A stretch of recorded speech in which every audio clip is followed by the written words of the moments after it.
right. Well, hey, today we are jumping back into a series that we've been calling Marked. And this journey that we've been on through Mark's account of the life and the ministry of Jesus. Where up until this point, Mark is primarily focused on highlighting the marked difference that Jesus makes in our lives by sharing sort of one kind of amazing testimonial account after the next of the transforming work that Jesus does whenever we walk with him, talk with him, spend any time with him.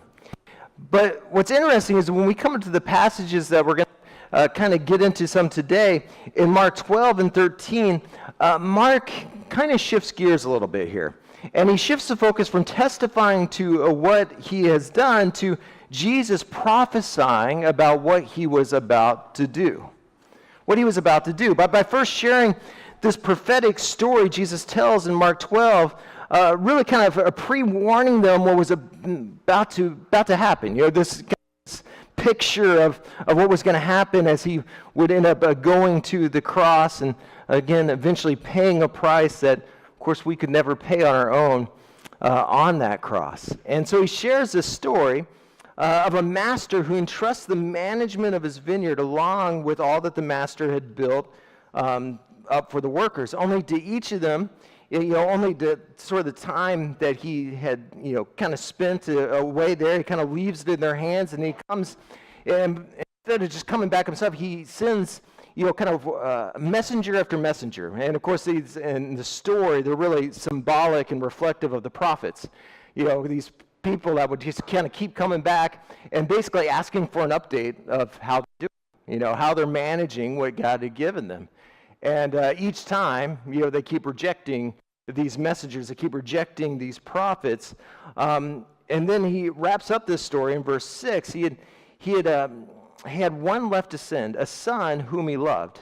He sent him last of all, saying, "They will respect my son." But the tenants said to one another, "This is the heir. Come, let's kill him, and the inheritance will be ours." So they took him and killed him and threw him out of the vineyard. And again, it's this prophetic story Jesus tells, not just to foretell, again, what was about to happen to Jesus through his finished work on the cross, but it was also meant to forewarn his followers of these coming storm clouds, these rough waters ahead for them. And in fact, in Luke's account of the warning signs Jesus would share in Mark 13, as we're going to get into, in describing these stormy waters ahead, not just for believers in that day, but especially for believers living in the last days. It says this in Luke 21, verse 25, says, "There will be signs in the sun, moon, and stars. On the earth, nations will be in anguish and perplexity at the roaring and tossing of the sea." And sharing how the signs, and in this process, again, this kind of leads into Mark 13, where in Mark 13, he just starts kind of sharing all these signs. Again, really all these storm warnings. It's sort of one storm warning after the next to remind, again, not just the disciples then, during their day, but even as us as followers of Christ, even in the last days. That's how many believe we're in the last days. And it's in these last days, he basically says in Mark 13, again, this is the lead up into Mark 13, he shares one storm warning after the next, and in the process, basically said, hey, the signs are all around you. If you doubt that, if you doubt we're in the last days, all you got to do is look around. The signs are all around us.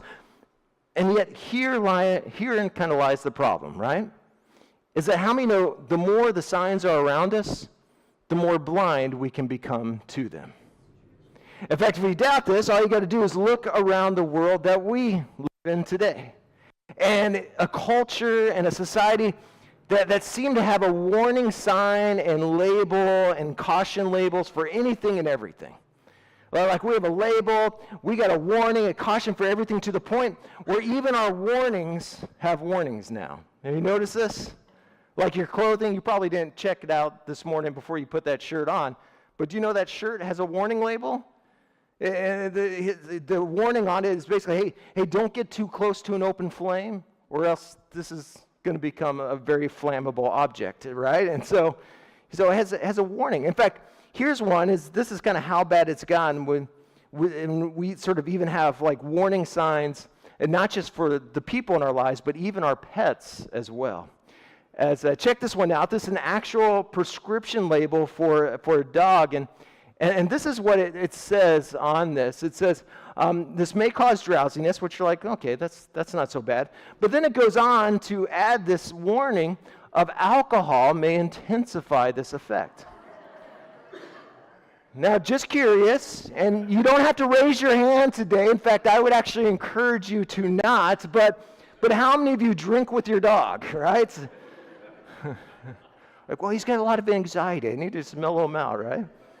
And then it goes on to add this, like just to be on the safe side, it says, use care when operating a car or dangerous machinery.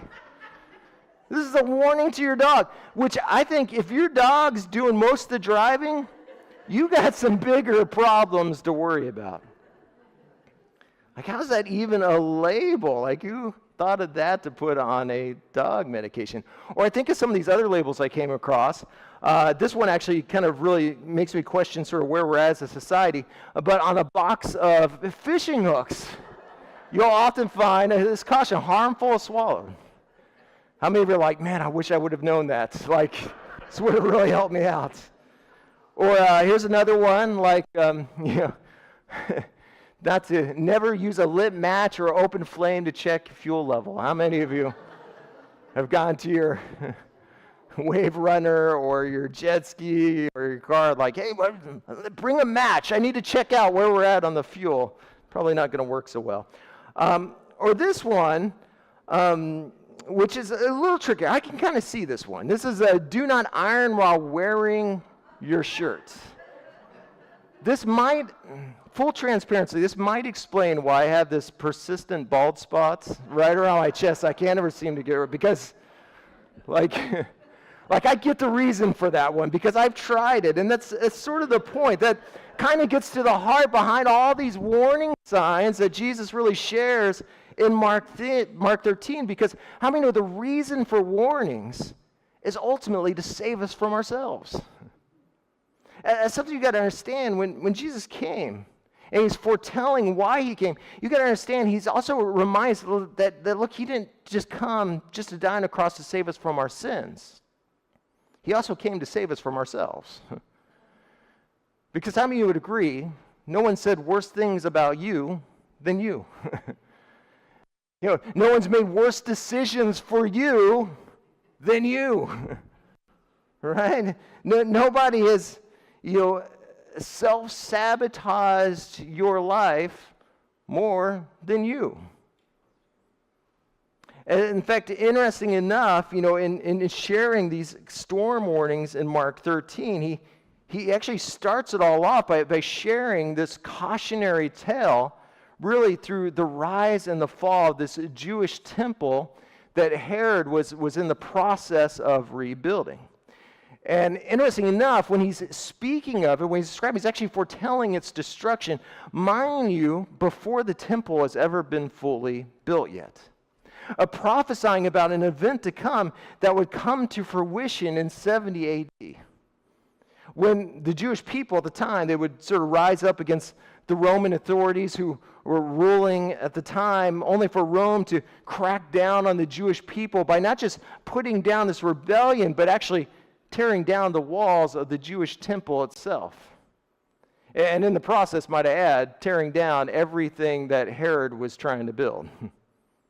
See, stick with me on this. So check this out. Mark 13, it says, as Jesus was leaving the temple, one of his disciples said to him, look, teacher, what massive stones, what magnificent buildings. Do you see all these great buildings, replied Jesus. Not one stone here will be left on another. Every one will be thrown down. As Jesus was sitting on the Mount of Olives opposite the temple, Peter, James, and John and Andrew asked him privately, tell us, when will these things happen? Like, when's it going to happen? Give us a sign, right, of when these things are going to be fulfilled. And so Jesus says to them, hey, watch out. Watch out that no one deceive you. I love that he says watch out, because how many of you agree that the people that probably need the warnings the most usually are the ones that never read them? And so he says, watch out that no one deceives you. Many will come in my name claiming I am he and will deceive many. See, Herod, he's giving sort of this cautionary tale of behind the rise and fall of this Jewish temple that Herod has his hands in building.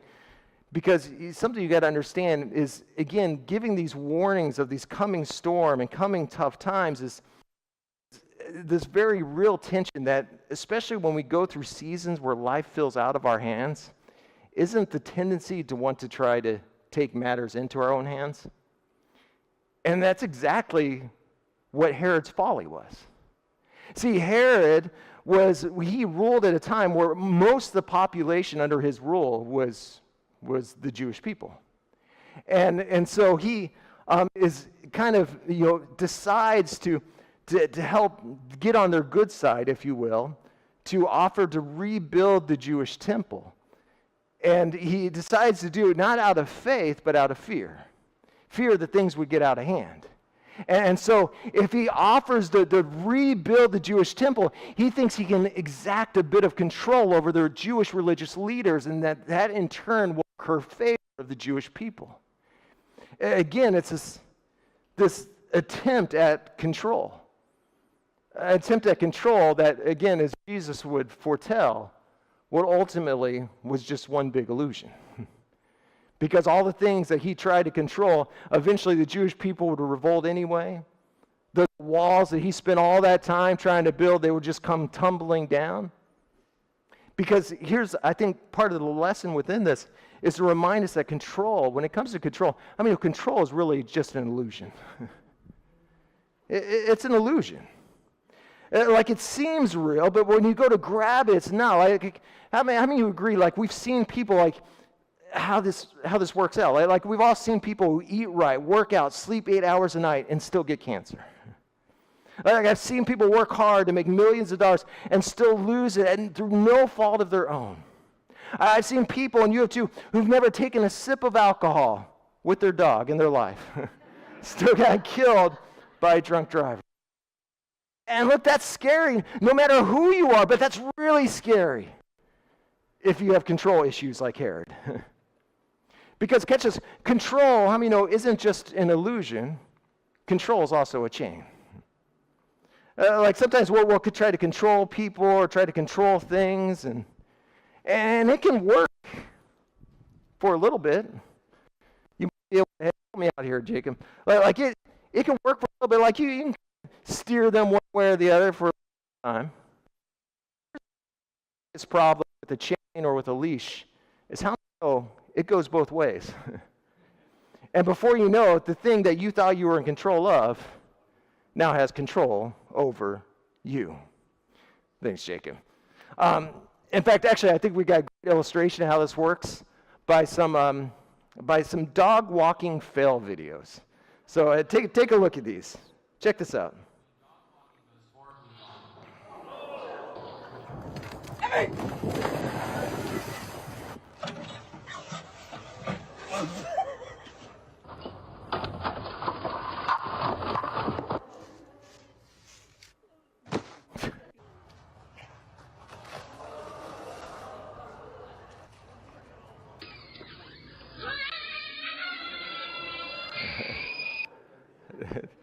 Those are great. So again, it shows you how control, it's like a chain, it can work both ways.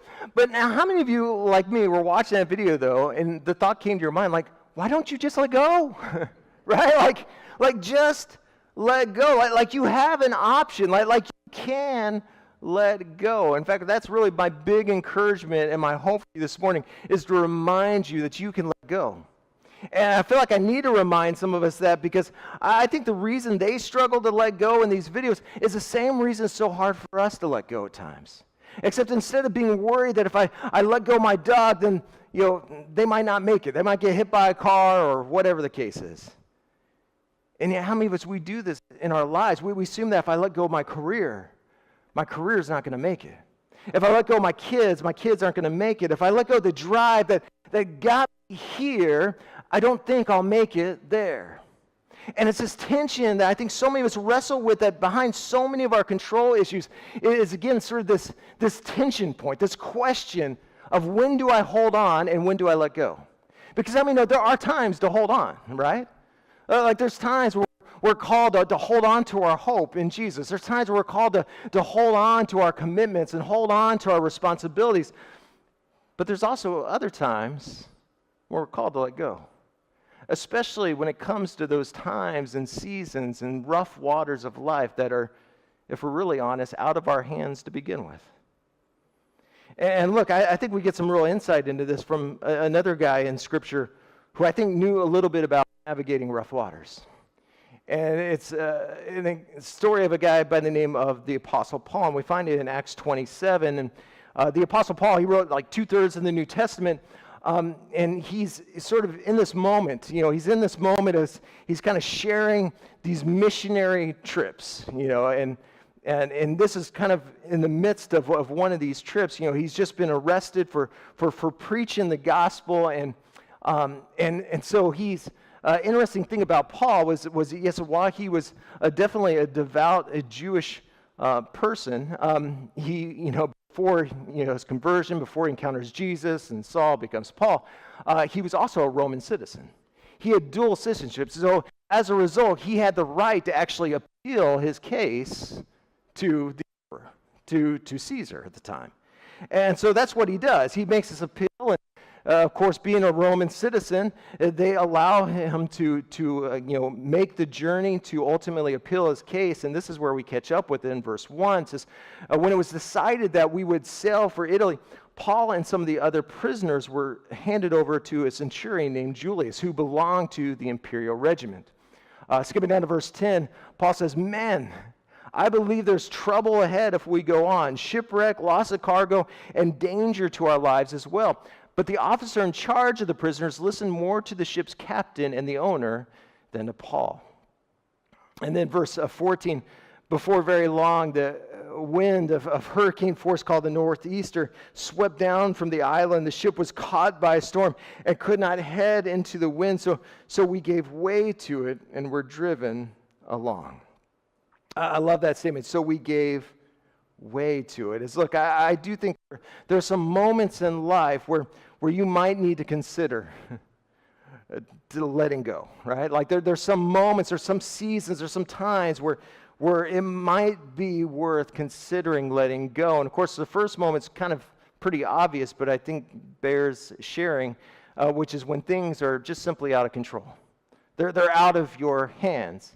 See, I like the story because I can appreciate sort of what the storm really represents. It sort of illustrates about our lives, specifically when things are just kind of going crazy in life. Again, where there's nothing you could have done about it, and there's nothing you can do about it, right? Again, those times where it's just out of your hands. Like I think of the disease that has no cure, even though, and you were healthy all the way up there, but there was nothing you could do about it. I think about the child that walked away from God when they got older, even though, maybe you brought them to church every single Sunday. I think about the stock market that might crash, but you invested in the right thing. Or I think about the pandemic all those years ago, and you washed your hands before you ate, and you still got sick, right? And none of this happening necessarily because you're to blame.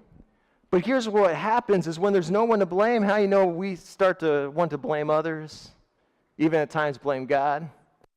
And we can find ourselves in these out of our hands, out of control seasons, oftentimes just wanting to throw our hands up in defeat. And so we complain about it, and we whine about it, and we just give up on it. Or we go to the other extreme, where when it's out of our hands, again, we try to take matters into our own hands.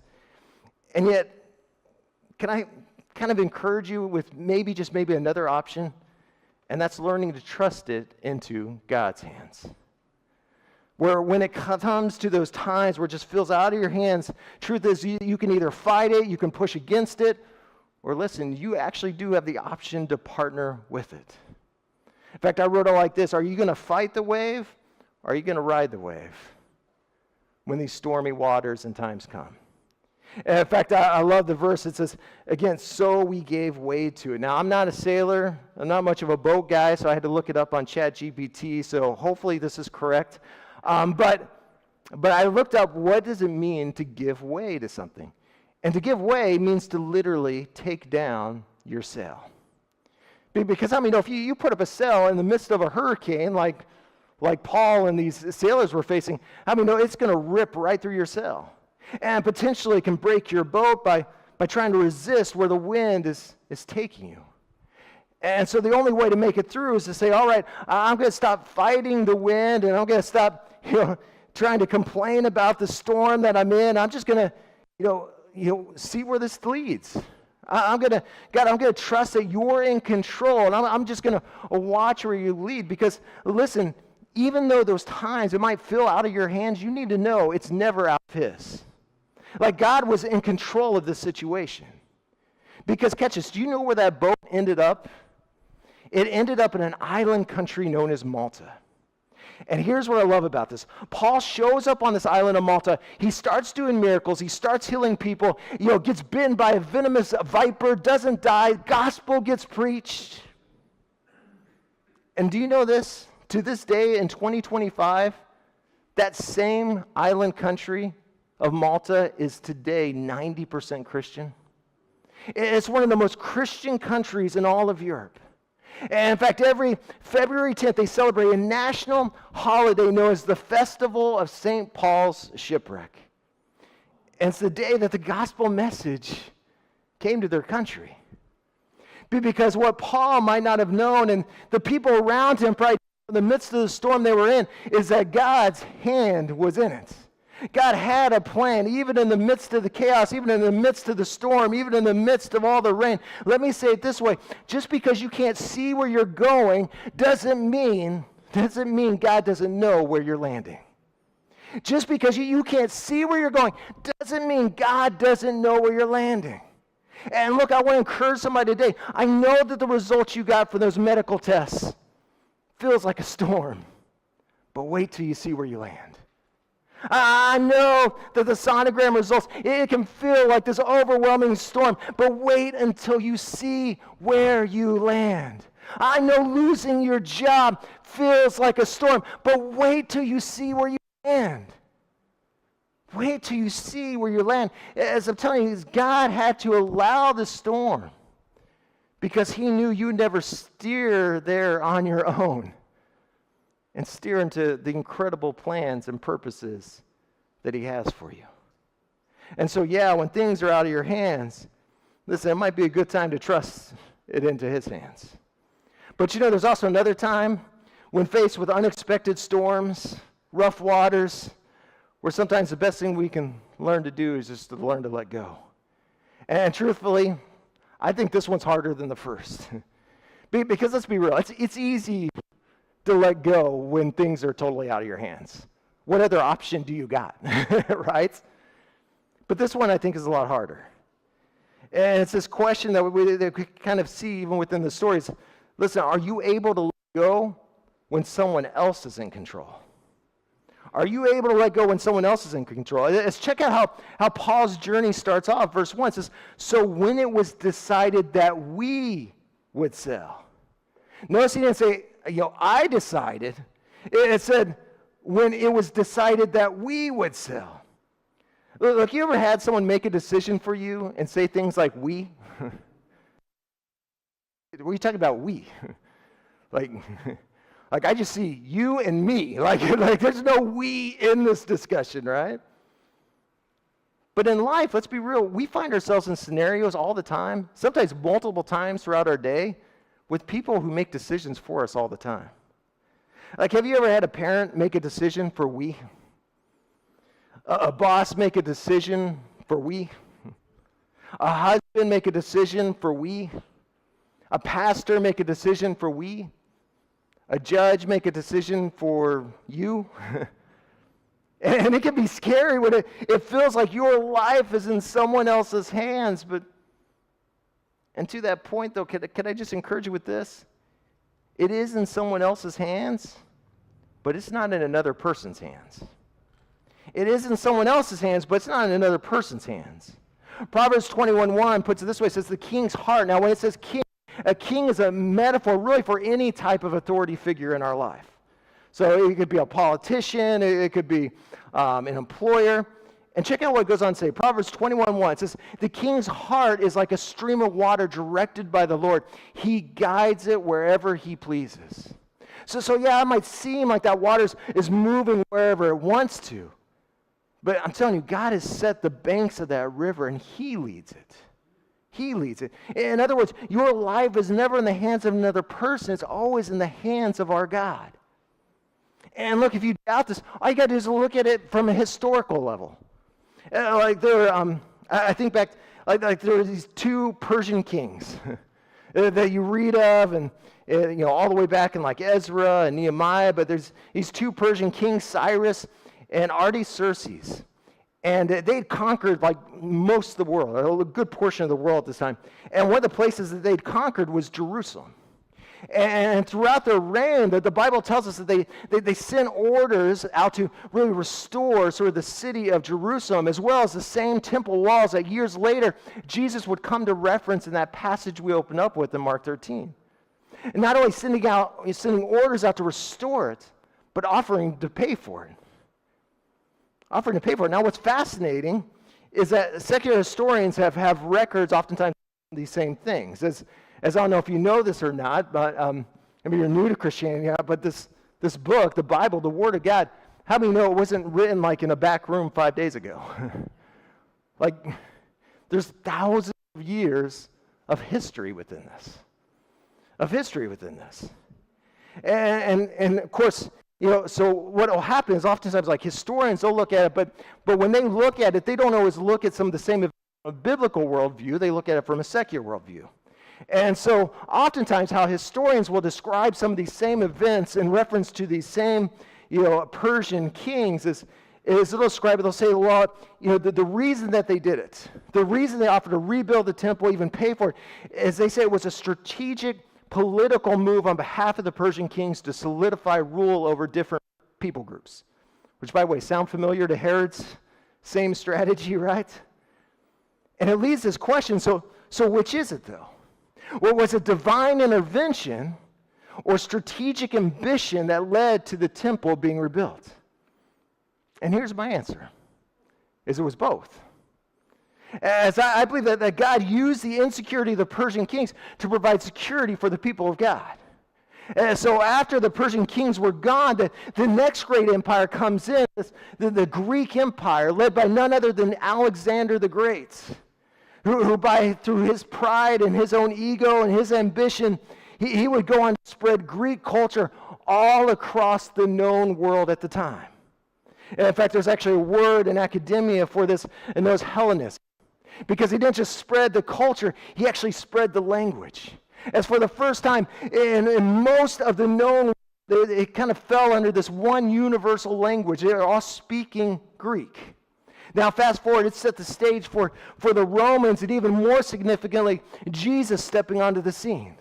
As here he starts healing people and speaking life to people and talking about his grace and his mercy and his goodness. And it's his life and ministry that come to be recorded through these gospel accounts, these eyewitness accounts of Matthew, Mark, Luke, and John. Which, guess what language they were written in? Greek. Which for the first time in human history, again, had become the predominant universal language. Here's what I'm getting at. None of these men feared God. Yet God used each of these men to accomplish his purposes for his people. He used imperfect people to accomplish his perfect plan. Isn't that crazy? See, I'm just trying to get us to see, look, I don't care how wild and how insane and crazy you feel like your boss is, or your leader is, or that politician is, that even when it feels like someone's getting out of hand, you can trust God's hand is still in it. And that even when they make a wrong decision, there's no wrong decision that can thwart God's good plan for your life. And again, we see this in Paul's story. Check this out. Verse 21, finally Paul called the crew together and said, man, you should have listened to me in the first place and not left Crete. I love it. Basically, like, you should have trusted me. In other words, I told you so. Like I told you so. You would have avoided a whole lot of damage and loss and issues if you just listened to me. And then he goes on to say this. Verse 22 says, but take courage. And none of you will lose your lives, even though the ship will go down. For the last night An angel of God to whom I belong and whom I serve stood beside me. He said, don't be afraid, Paul. For you're going to get there. You're going to land where you need to land. Surely you'll stand trial before Caesar. Nothing's changed on that. What's more, God in his goodness has granted safety to everyone sailing with you. So take courage. For I believe, God, it will be just as he said.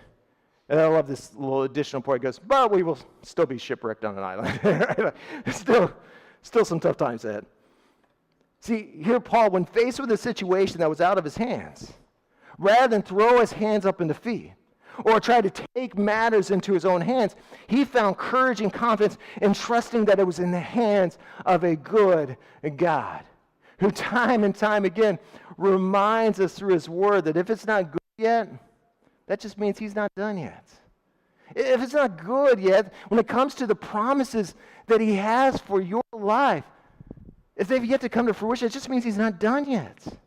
As how was Paul able to remain so calm even in the chaos is because, again, he took courage in knowing that even when things are out of control and even when someone else is in control, God still has everything under control.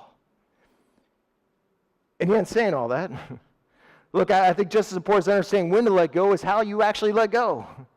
Especially when it comes to those things, situations in our life that are already out of our hands to begin with.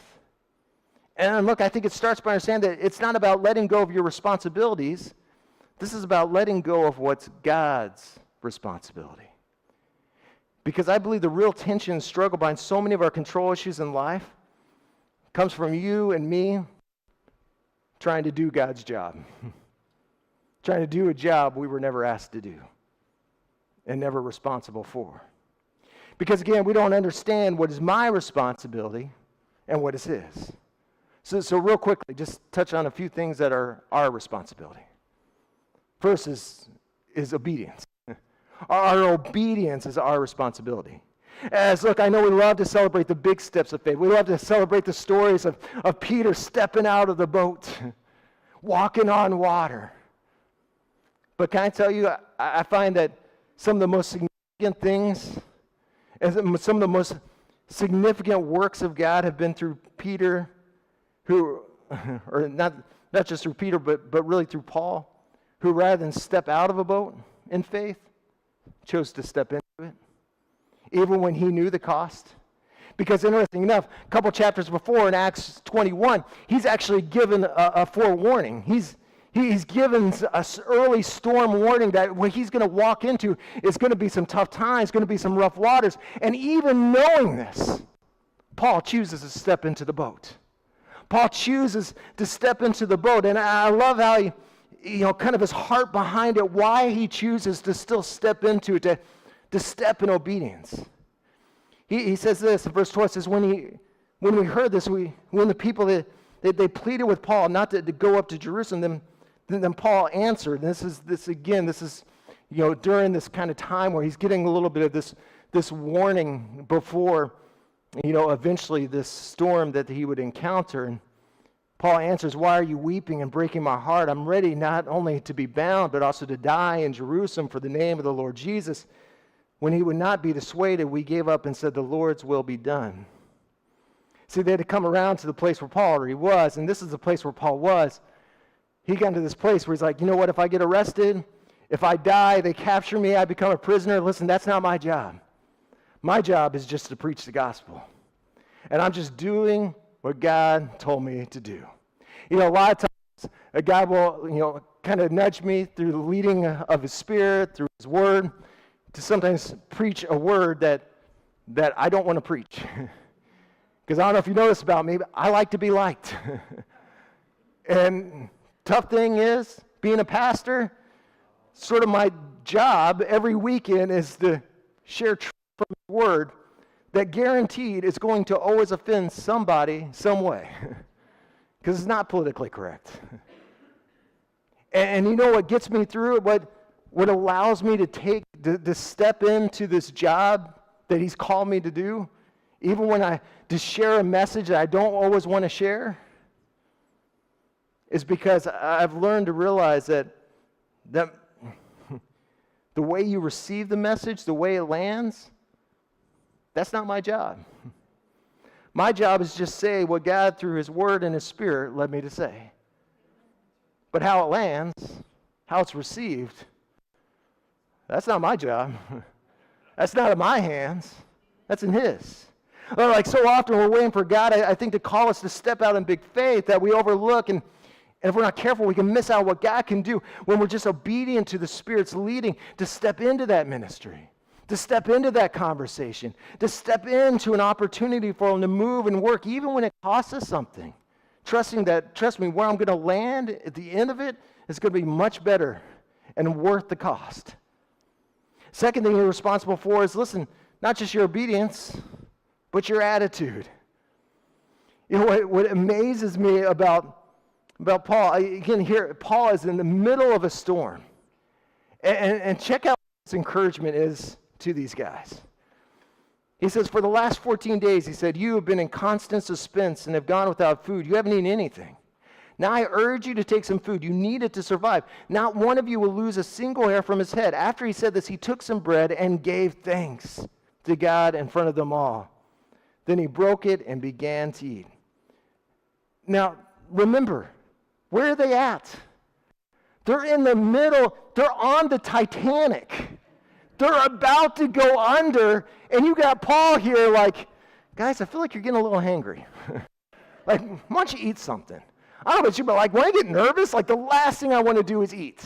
And here's Paul, like, hey, guys, let's take a break. Let's sit down for a nice meal. I mean, hey, we're going down anyway, so let's enjoy this. And he's sharing it. And then on top of it, he goes, he took some bread and gave thanks to God in front of them all.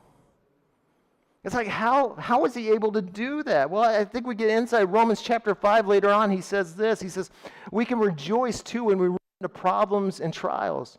For we know that they help us develop endurance, and endurance develops a strength of character, and character strengthens our confident hope of salvation. How was Paul able to rejoice even in the midst of the storm, even in the midst of the chaos, even in the midst of the struggle? Listen, Paul rejoices in his suffering, not because it's enjoyable, but because it's purposeful. He understood that even when things aren't working out, I can trust that God's working in. And he's working into my life the things I need to get through this storm. You know, the things like faith and peace and joy, working it in to get through what I'm going through.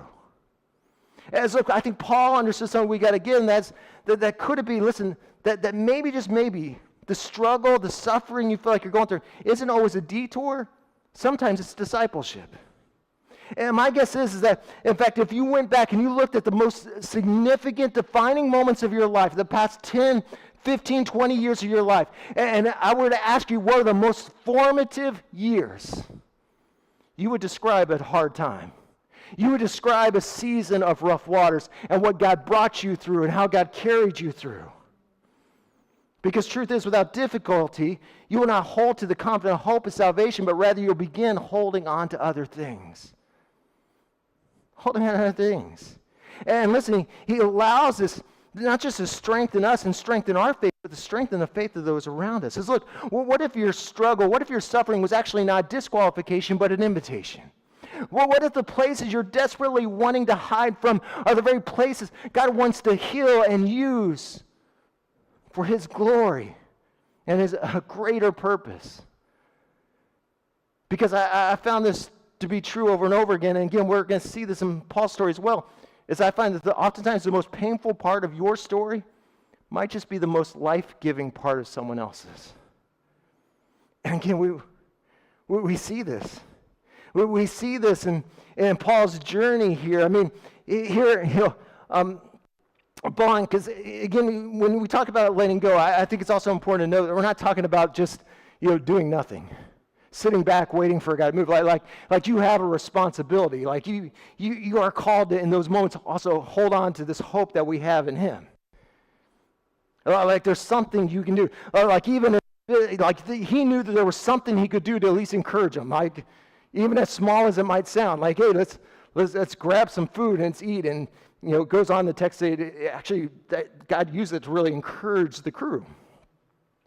So what I'm trying to get you to see is that, listen, when you and I are willing to just do what you can do, you can trust that God will do what you can't. And what is it that you can't? listen, you can't do his job. And what is the job that he specializes the most in? Is making a way where there seems to be no way. And again, we see this in Paul's story. Paul, in the shipwreck, in the storm, would ultimately find himself in a landing place where he's able to share the gospel, not just to Caesar, but to the people of Malta, to the crew. Check this out, verse 42. The soldiers planned to kill the prisoners to prevent any of them from swimming away and escaping. But the centurion wanted to spare Paul's life and kept them from carrying out their plan. By the way, isn't it cool when an enemy becomes an ally? Like who can turn the heart of an enemy into an ally? Only God. Who can change the hearts of even the most stubborn, walled-off individual? Only God. See, I think there's so many of us, we spend so many of our lives and time being frustrated and upset about things that are really out of our hands. Like when it comes especially to trying to change people. like when it comes to wanting to change our spouse or change a kid, like, man, if I just get them to do this differently or approach this differently.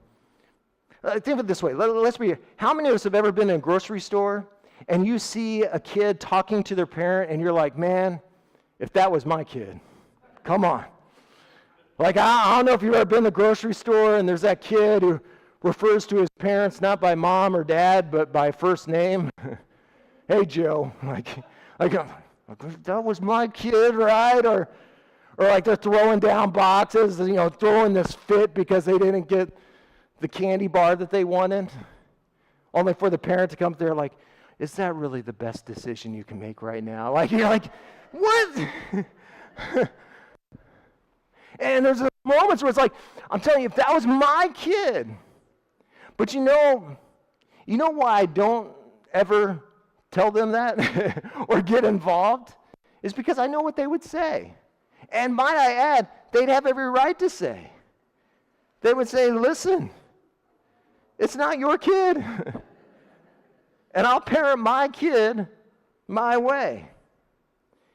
And here's why I share this is, I wonder if God's not trying to speak to some of us today when it comes to those people in our lives that we've been trying so hard to kind of control and try to have it our way.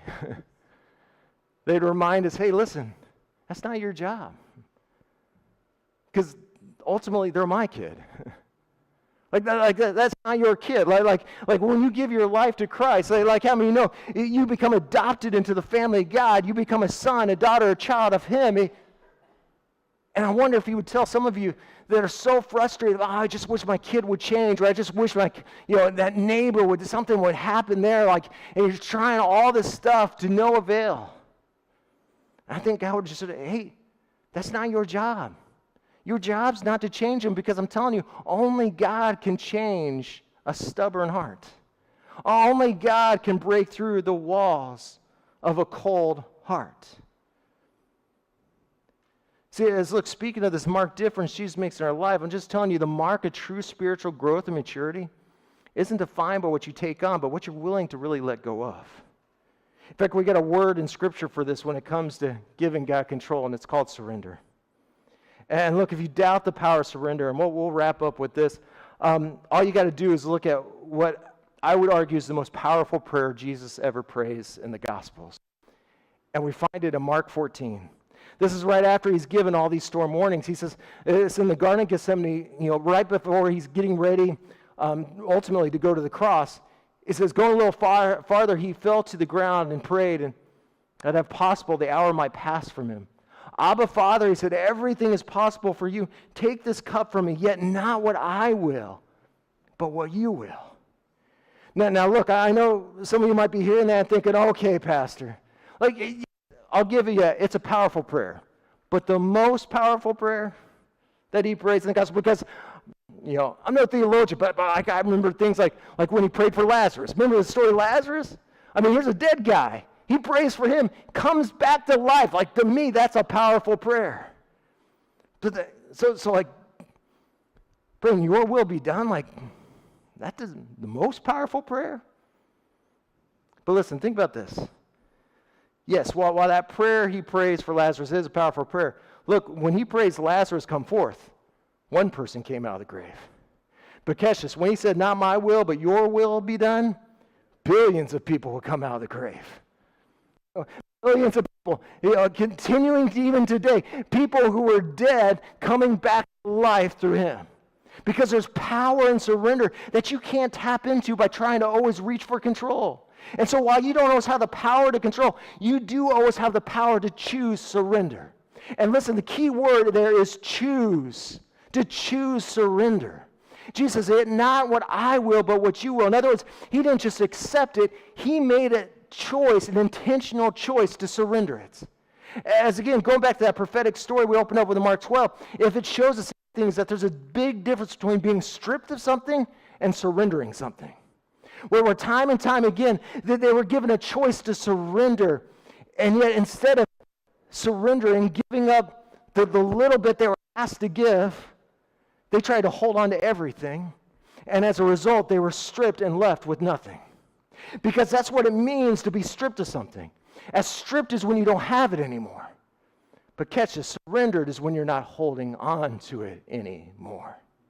And in turn, you start to find it no longer has a grip and a hold on you like it used to have. Matthew 10:39 says, if you cling to your life, you'll lose it. But if you give up your life for me, you will find it. In other words, surrender is not losing your life. Surrender is about finding your life. It's a life and a life surrendered to the hands of God. Surrender the hands of God. As going back to Jesus' prayer, surrender in Mark 14, there's a part that I never noticed before until preparing this message this week. And check it out. It says verse 36, Abba, Father, he said, everything is possible for you. Take this cup from me, yet not what I will, but what you will. Then he returned to his disciples and found them sleeping. Simon, he said to Peter, are you asleep? Couldn't you keep watch for 1 hour? I know you were at the Beavers game last night and it went late, but why couldn't you stay up, watch, and pray so that you will not fall into temptation? The spirit is willing, but the flesh is weak. And then look what he prays next. 3 verses after he prays this prayer of surrender, it says, once more he went away and prayed the same thing. This is Jesus we're talking about. Even Jesus found the need to surrender twice. To surrender and to keep surrendering and to keep surrendering. Like it wasn't enough to do a prayer and be like, all right, it's out of my hands, I've surrendered it. Because he understood something we got to get, and that's that surrender starts with a prayer, but it begins a process. As the truth is, look, as we bring this to a wrap, some of you are going to feel the nudge, I believe, to pray that prayer of surrender. There's somebody in your life that he's nudging you. You need to let that go. Surrender to him. There's that situation that you need to surrender it over to God. And if I'm being real and being honest, you're going to pray that prayer and you're going to go in your car and you're going to wonder why nothing seems to have changed. Why there's still conflict, there's still issues, and there's going to be the seed of doubt, like, I guess that prayer just didn't work. But listen, could it be not that your prayer didn't work, but it just means that you've walked into a process. You've started a process of letting things go. You're taking a step into not just a moment of surrender, but a life of surrender. And I'm telling you, it's a life of surrender is not just praying one prayer. It's praying it again and again and again, sometimes multiple times through your day, saying, God, it's out of my hands, but it's not out of yours. You're in control of my career. You're in control of my business. You're in control of my marriage. You're in control of my health. You're in control of my life. You're in control of that son, that daughter I've been praying for years. And you're going to have to do it over and over again. But I'm telling you, it's going to cost you some time. It's going to cost you some convenience. It's going to cost you some comfort. But watch where you land. Watch where you land. Look, I want to pray for you today. And again, I don't know what it is that you've been holding on to. Maybe it's a situation at work. Maybe it's a health report you weren't expecting to get. Maybe it's a situation with somebody that, man, you've tried for years to break through. It just seems like the more you try to control the situation, the more out of control it gets. Listen, could it be that God brought you here today with the heart and the desire that you'd respond to the nudge in your heart to surrender it to Him? Surrender it to Him. To rather than throw your hands up and just give up, be mad at the world, mad at God, or to try to go to the other extreme and try to take it into your hands, to have the willingness, the vision to say, you know what, there's another option. And that's letting it go and trusting it into the hands of you, God. Choosing surrender. Even if that means choosing to surrender that person, that situation, not just this morning, but maybe multiple times today and multiple times this weekend. Because I'm not signing up for just a moment of surrender. I'm signing up for a life of surrender. Because I'm confident that where I'll land is going to be a much better place than I could ever get to by trying to control things on my own and paddle on my own. So God, I give it over to you right now. In Jesus' name, amen and amen.